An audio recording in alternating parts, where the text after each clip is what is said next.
Добър ден! Днес реших да споделя с вас една рецепта за лисно пръскане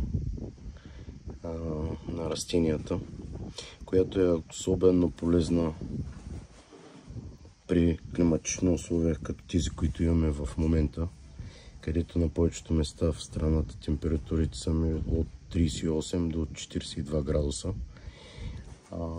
Тази рецепта позволява на растенията да преминат много по-лесно през този стрес, който те изпитват в момента.